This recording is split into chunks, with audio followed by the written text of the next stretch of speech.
I never aspired to be what I became.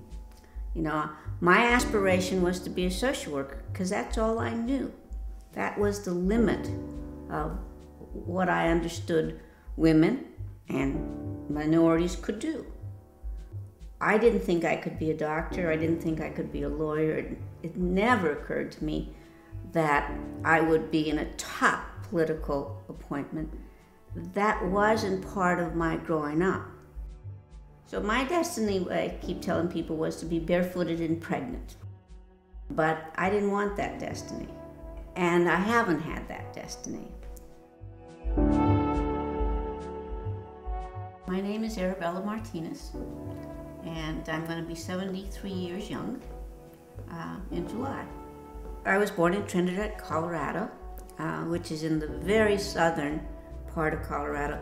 My parents separated, and so I was sent, like a lot of Latinos, to the grandparents, and then went to school in San Francisco, went to junior high in Palo Alto and high school in Palo Alto.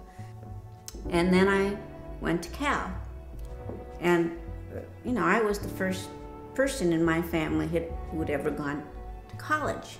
When I heard Herman Gallegos, who was from San Francisco, give a speech about this growing Mexican-American movement. He had been the president of the community service organization, and he was so inspiring that I went up to him and I said, how can I get involved? And he said, well, the person you should call in Oakland is Jimmy Delgadillo.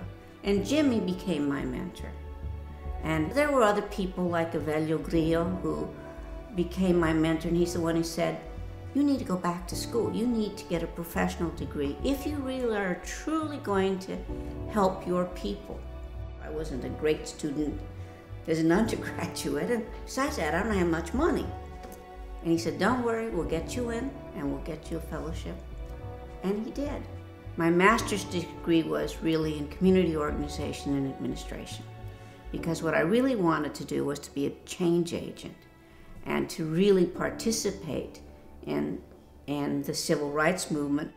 When I graduated from grad school, I became the executive director of the Valley Communities Economic Opportunity Organization. That was my very first management administrative job, the very first job where I was the boss. And so it gave me a fairly broad learning experience. I then was asked to help write a proposal for a grant to the then Southwest Council.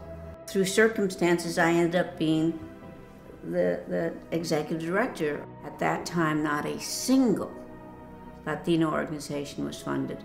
Only one African American organization was funded, that was the Urban League. And no Asian organizations were funded. And so we actually picketed them and so forth. And that ended up resulting in 10 Latino organizations getting funded the next year. From there, I did some consulting, including for the Ford Foundation. I traveled all over. And I learned in that process that I could take an organization that was in distress and turn it around. And I've done that several times in my life. It was very unexpected for me to actually land up in the Carter administration. So I was named, nominated by the president to be Assistant Secretary for the Office of Human Development Services in the Department of Health, Education, and Welfare. And, you know, here I was, probably not the most likely person to succeed in high school or college or anything, and here I was, Assistant Secretary. I went back to the Unity Council when I was asked if I could maybe try to rescue it. I applied those principles, and they included the fact that though community development could be for an ethnic group, if you were really going to see change, you can't just help Latinos. everybody who's living in that neighborhood. And so 15 years later, we had built the Fruitvale Transit Village, a $100 million project. We had brought in over $200 million for programs. You went from a high crime neighborhood to a neighborhood that had less crime. You went to an economically devastated community to a very economically vibrant community. Because it was such a huge project, there could be the potential for a lot of dissent. When we went to get our permit, there was not one voice in opposition of this huge, huge project. Working with good people, working with people with values, working with people who are dedicated to something beyond themselves has been very, very inspiring to me.